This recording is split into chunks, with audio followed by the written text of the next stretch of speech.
Everybody ready? Is that everybody we need?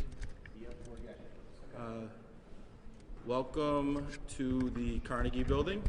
Also, this has been a building where there's been a lot of different outreach on this project over the last few years, and will continue to be a resource as needed for the community to understand where we are in this important decision, and to continue to ask informative questions and hopefully get the answers they're looking for. I want to acknowledge that Chairman David Knapp is here, as well as Minority Leader Linda Irvin. I don't know if there are any other elected officials here, but I want to thank the mayor for being here and all his leadership throughout this. When this process started, I think everyone in the community had an idea that this could be a project that could transform our city and our region. Throughout this process, there's been different ideas about how that can happen, and there's been a discussion about how that can happen, and that has been very informative. And although the mayor and I had different ideas on how we thought we could get to that end goal, I still believe today, being that my idea of a hybrid solution was the best approach, even though that was not determined to be the preferred approach, that we still as a community have an opportunity to get to an outcome that will be a net positive and transformational project for the city of Syracuse as well as the county of Onondaga and the region. So the process moving forward is going to, we've seen the DEIS. I know I received a briefing from the state DOT this morning on why some options did not work in their estimation, and why the community grid is the right option to move forward with. We've also talked about what the process is going to look like, public hearings, informational, educational opportunities to go over the new community grid proposal, which does have different changes to it from what some people may have thought was the community grid proposal. And there will be opportunities for us to look at the region as a whole, now that we have this document, to figure out what mitigation opportunities are there and where we need to have mitigation. Now is an opportunity, I think, for the community to move forward and look at this project through the lenses and eyes of others. If you were for the grid, that looks like it's the preferred outcome. It doesn't mean it's the final outcome, but the likely outcome. Now is a real opportunity to understand maybe what are the impacts to the town of Salina? What are the impacts to western traffic, eastern traffic, northern traffic? And it's in all of our interest to address these issues, and we have an opportunity to do that now. So I think that we still have an opportunity here, even for all those who supported a different outcome, to really dive into this process, to be real stakeholders in this process, and that hopefully we can come together as a community to drive forward a project that transforms our suburbs and our urban core. At this time, Mayor Walsh would like to say some words. Thanks, Ryan. So I'd like to start by thanking the county executive. To his credit, as he acknowledged, we didn't necessarily see eye to eye on this project, but early on, pretty much from the moment he took office, when asked about this, he pointed to this day, the day after, as being the important day that we all come together as a community and focus on moving this community forward. And the county executive was true to his word. That's why we're here together today, and we are indeed looking to move forward. I too had the chance to be briefed by the New York State DOT this morning on the DEIS. I spent last night going through the executive summary, and I'm going to spend a lot more hours, I think, going through the rest of the document. If I could sum up in one word my reaction both to the briefing and what I've read so far, it's excited. I am so excited about the opportunity that this project presents. I have been really from the beginning, but to see this significant step being taken, seeing the plans and all of the work that's gone into the DOT's product and the DEIS to date, to see the DOT listen and respond to concerns that they heard, both from those that shared my opinion and those that didn't, I really am excited. Going forward, these are my priorities, and I think should be priorities for the community. Number one, review the DEIS. It's a dense document. I can't guarantee that I will read every word in it, but that is certainly my goal.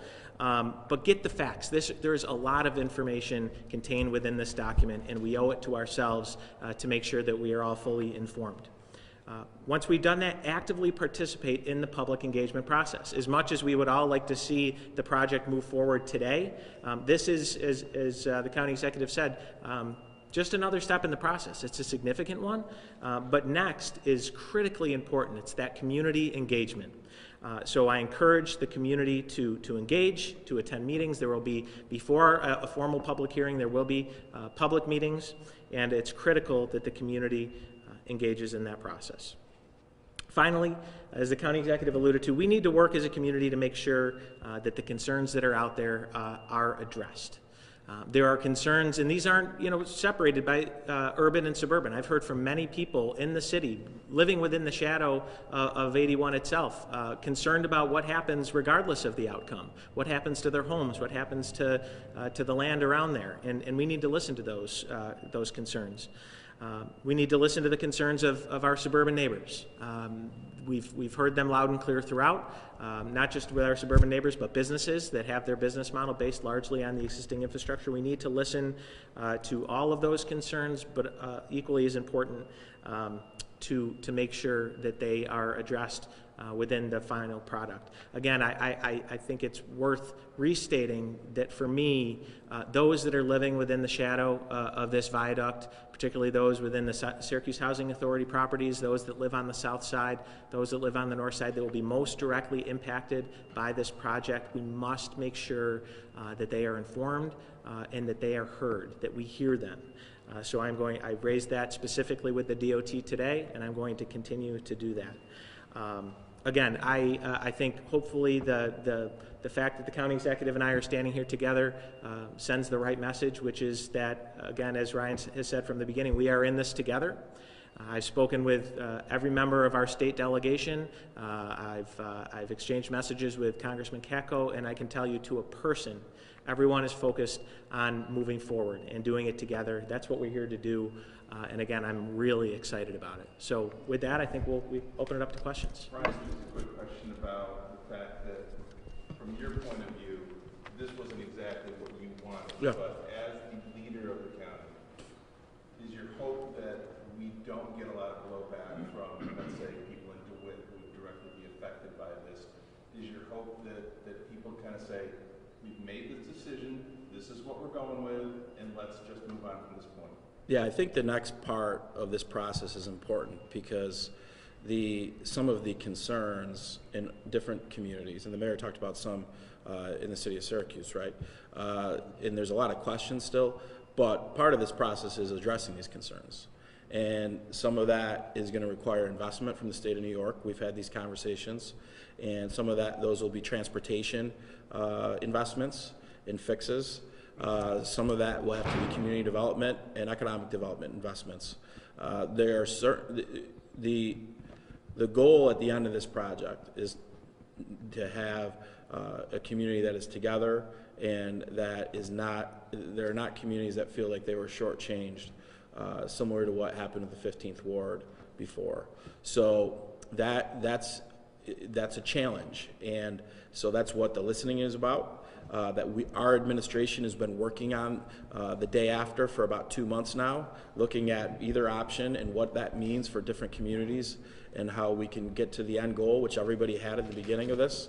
And so history will judge us not on this decision today, but on what the final environmental impact statement says, and mitigation has to be in that document for this to be a success for the region.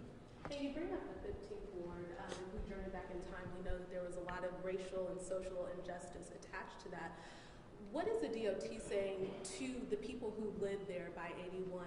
What can you assure them that, you know, this won't happen again, what happened to the 15th ward? I'll let the mayor touch on this too, but just to address that, I was a city councilor for 6 years as well, so I understood when this, the idea of a grid came out. My friend Van Robinson was actually the individual who was on the council that was talking about this before anybody even really thought it was possible.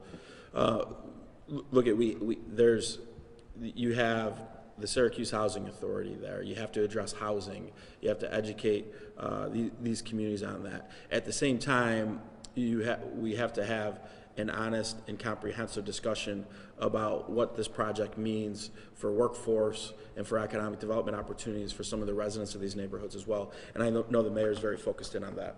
Yeah, I would just add to that. I think the county executives hit it right on the mark. But I would say, just going back to the question, that what I'm more concerned about, I think what we all need to be more focused on, is not what the DOT necessarily says to the residents, but what the residents say to the DOT, and then the fact that they are heard through this process. It is incumbent upon us as leaders to do the same, representing our local constituencies. And we have to be very intentional in how we move forward to ensure that we don't repeat the mistakes of the past. Land use is a critical part of this discussion. We've been talking to the DOT about if the community grid option moves forward, acreage that will be freed up. That's valuable real estate, and we need to make sure that everyone in the community is benefiting from that opportunity, not just a select few. So again, I stated it with the DOT this morning. I will continue to.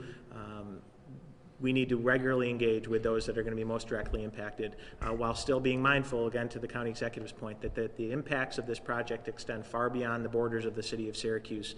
And if, again, if we are not intentional in how we approach this project, we do run the risk of hurting other communities, other businesses. But I do, based on the information I have now and based on the conversations I have, I really do think that we can advance this project in a way that is truly beneficial to everyone in this region. Have you two discussed how you'll be intentional? It's such a huge project, and it affects so many things, jobs and economic development and transportation inside and outside the city.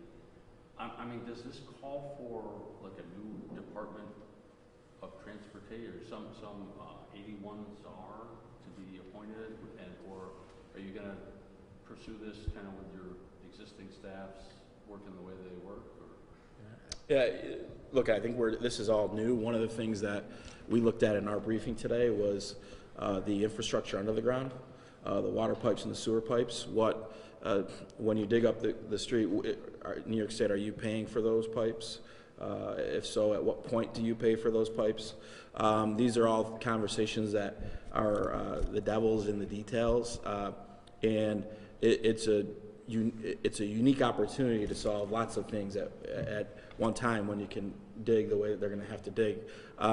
So I think the mayor and I will have lots of conversations about the best way to tackle this, from the footprint of the project, from the workforce, and then for our office as well, focusing on the impacts of the project, which aren't necessarily in the project's footprint. Ryan, you've talked a lot about mitigation and remembering the suburbs voice and all of this. The report had a lot of detail. A lot of those concerns were addressed. Was there enough mitigation in the DEIS? No.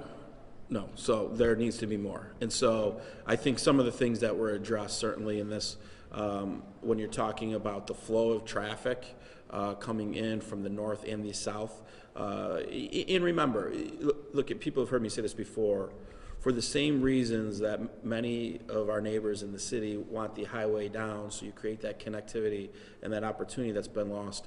That highway is meant connectivity to the community for other neighborhoods, right?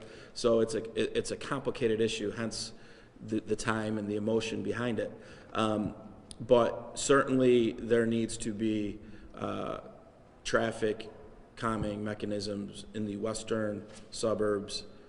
There needs to be infrastructure built up in our eastern suburbs.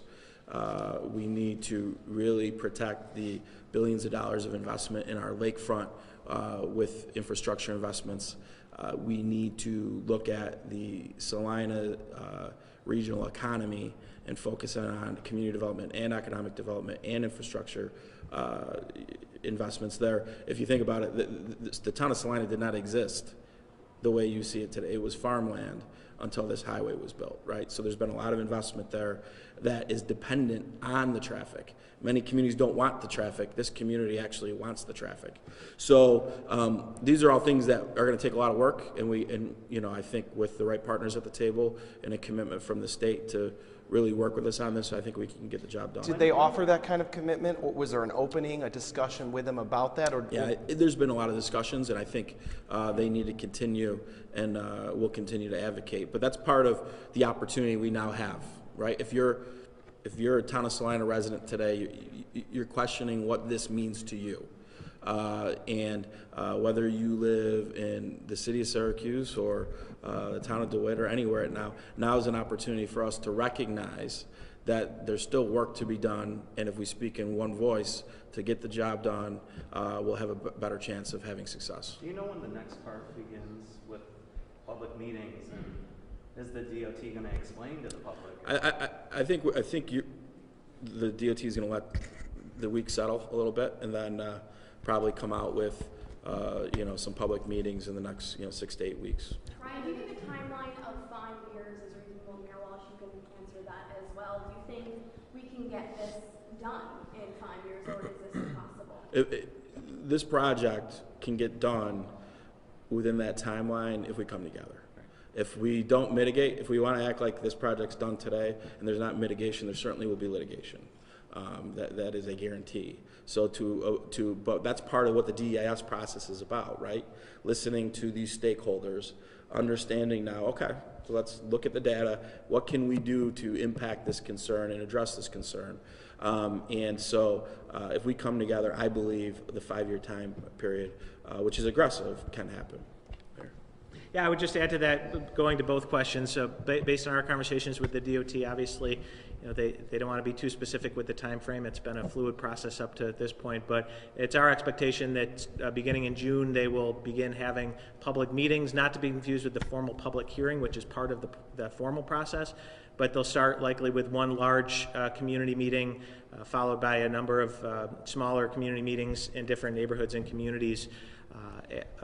At the point that they feel like they've effectively informed and engaged the community, they will initiate the formal, they will hold a public hearing and then have a 45-day comment period, and then the process will continue towards a final environmental impact statement, followed by a record of decision. We do not expect to see a final environmental impact statement and a record of decision until 2020, so that public engagement and public hearing process will take us to the end of the year. So we still have a number of steps to go, but this is certainly a significant one. Mayor, This goes out to either of you.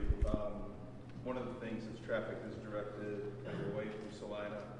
We're already hearing rumblings about financial trouble at Destiny.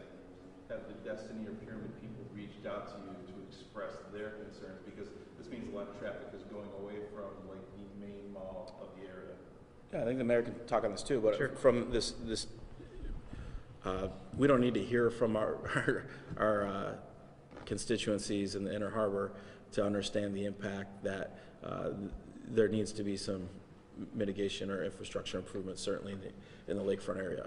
The public is partners in many projects in that area, and certainly there may be even greater opportunity with the right investments for those projects, in my opinion. Yeah, I would agree with that. I think that certainly it's in all of our best interest to make sure we have a successful mall and successful businesses throughout the community, and they are clearly concerned about the impact of this decision. But I try to, and I think the county executive said it right, we need to look at what other investments that can be made. So we're not basing the impact of this decision on the status quo. We're looking at how we can change the economic conditions to allow this, to enable this project to create more opportunity.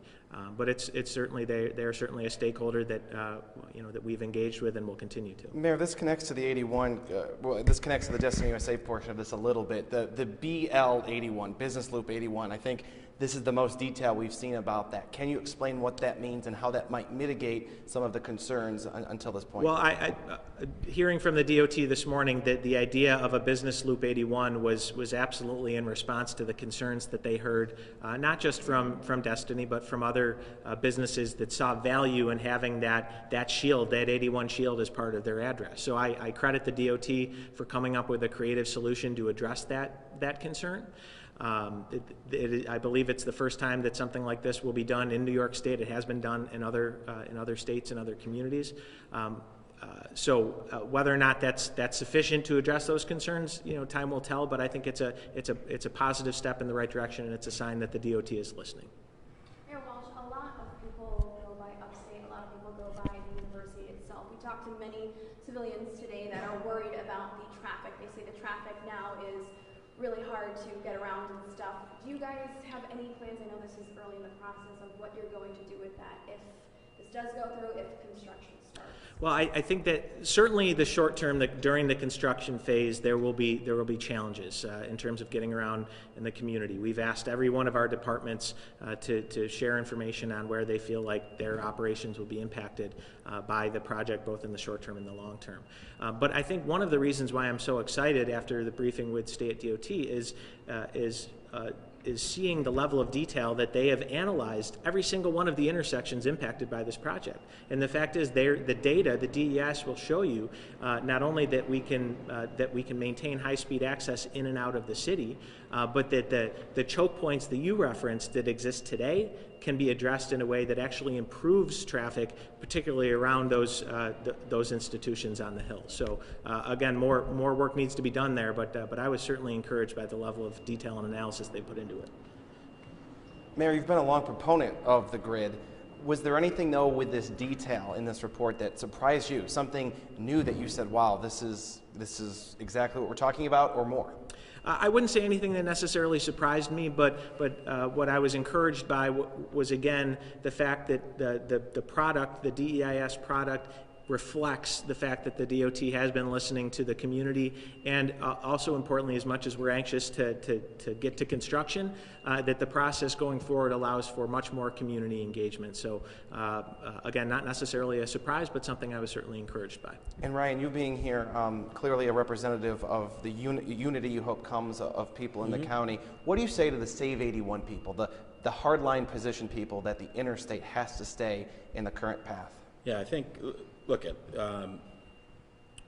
the day after a decision's always in life, especially if you get a decision that you certainly weren't interested in receiving, it is tough, right? And people, in life sometimes you don't make decisions when you're angry or emotional. You step back and you pull yourself back from that email sometimes. And I think overall right now, it's important that we focus and understand the document and what it says and what were the concerns before and were they addressed, because some of them were. Some of the concerns that I've heard from different legislators, different leaders throughout the community have been addressed. Now you got to study the data and make sure that you agree with the data, and I know that many of these folks will have professionals that will do that. But for the most part, there's still work to be done. I think our team feels like we have some potential solutions that if the state works with us and funds it, that much of the concerns can be addressed, and that this project will be a net positive for the community. Can you say more about that? Well, I think, Tim, just regionally, we need to look at 481 and 81 in the Cicero Clay area. If you're looking at a potential another exit, certainly traffic infrastructure investments in the western part of our county, but also others regarding traffic around the Finger Lakes. The lakefront investment, the build out of Bear, is an unbelievable opportunity for the inner harbor west neighborhoods to continue to bring traffic there. I think the 481 build out as proposed helps address some of the concerns in the eastern suburbs, but certainly the traffic on Route 5, Linden Corners, there needs to be some sort of solutions there. But there's probably 6 or 7 other things that I'm not going to get into, but those are areas where certainly that's enough of a starting point. I know that there's a lot of work that you two do together, that you have a good working relationship. But going forward, I know we're giving you a lot of questions that you just don't have the answers to because you just found out yesterday. But yesterday there was just a proliferation of emails and statements from Mr. McMahon, Pam Hunter, Mr. Vasky up to Cicero. Is there a plan, and this goes to either of you, to get lawmakers together so that you can kind of all sit down and go, okay, this is the direction that we plan on going forward? Yeah, I think that's something, Tom, that we've been having those conversations. The mayor and I have been talking a lot, and with other leaders. And now I think as elected officials and leaders, we need to figure out what role we play with moving the ball down the field. And so different leaders, if you're a town supervisor, where this project may or may not impact you, what are your concerns, and bring them to the table and through the process so we can talk about that. If you're in our state delegation, help us get the money needed to address the issues. I've talked to Congressman Katko as well. We need to get the revenue there to do the project, do the project, and then to mitigate the project. So there's different roles we all play. I think the two of us are in kind of unique roles where we'll have a more active role because the project has an impact on our constituencies, the mayor being many in the city, me being everybody in the county. Mayor Walsh, can you just touch on the fact, I know it's still early on, but has the DOT given you any indication of how many people might be temporarily displaced in this project? Yeah, so I think it's important to know, we did talk about displacement of buildings and employees as well as residents. If my memory serves me correctly, with the community grid option, we're talking about a loss of 4 buildings, none of which are historic. There will be some employees, some business displacement associated with that. But as I said earlier, my biggest concern is those that actually reside, that live within the shadows of 81. And just because their homes and their buildings won't be physically displaced doesn't mean it won't have a significant impact. We know that during the construction process, and we talked about that specific to residents on the south side, there will be a negative impact on quality of life associated with the construction, and they are going to be expected. We are going to expect that the DOT will address that in the form of the appropriate mitigation. So I haven't been given a specific number of individuals or residents, but it is something, at least in the short term during the construction period, where there will be an impact, and we need to make sure that it's mitigated appropriately. Did they indicate maybe they would get vouchers to move temporarily? We didn't get into that level of detail, but again, that's certainly my goal is to make sure that not only that that our residents' quality of life is maintained, but wherever possible is improved through this process. Mayor, jurisdictions are tough to determine in this state. Are all of these community grids city streets? And once they're built and paid for by that federal and state money, is it up to the city to maintain them, to plow them, to fill the potholes in the years forward? So there are both city-owned and state-owned roads that are within this footprint. We did talk a little bit about that. It is my understanding, based on the current proposal, again, understanding we're just at the draft environmental impact statement phase, that the business route or the business loop 81 would be owned by the state going forward, and so therefore maintenance associated with that would be borne by the state. But again, it's early. We're going to continue to monitor that, but there's a number of other city and state roads that factor in, and we're going to have to make sure that the responsibility is clear throughout.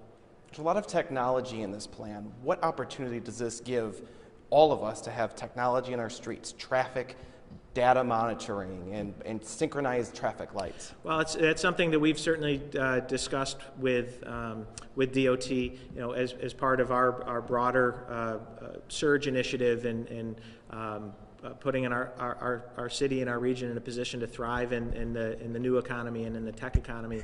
The investments that we're making now in our streetlight infrastructure, in our smart city network, certainly stand to benefit whatever work follows, certainly from a traffic management perspective, but well beyond that, environmental monitoring, air quality, things like that are all real possibilities. But I think, the bigger picture, this is a $2 billion investment that's being made in the heart of our region, in our city. Those don't come around very often, so it's incumbent upon all of us to fully leverage and take advantage of this once-in-a-lifetime, once-in-a-generation opportunity. How about tiny homes? Have you thought about it? Again, yeah, no, I mean, when I talk about the Syracuse Housing Authority and the properties within the shadow, we're talking about Pioneer Homes, we're talking about Central Village, we're even talking about McKinney Manor. Those are all, communities that are going to need to be served well through this process. So they are foremost on my mind. I've had numerous conversations with Bill Simmons at the Housing Authority, with the county executive and others, and I know I can speak for the county executive. He feels the same way. So we're going to make sure that, again, this project creates opportunity for all, not just some. Mayor, will you ask for formal commitments from the state that a certain number of jobs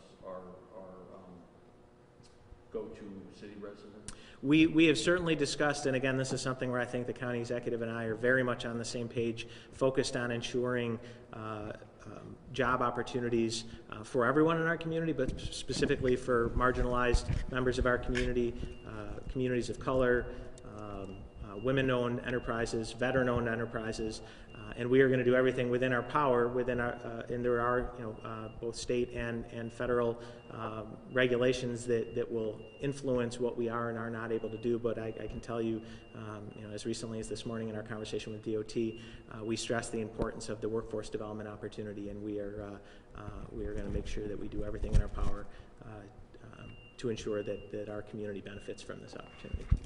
Ryan, you said without mitigation there could be litigation. Can you elaborate on that? Well, look, we don't want to focus on the what ifs, but you have stakeholders that believe their investment is in jeopardy. Okay, and so there's a process for that, and so that's where I'll leave that.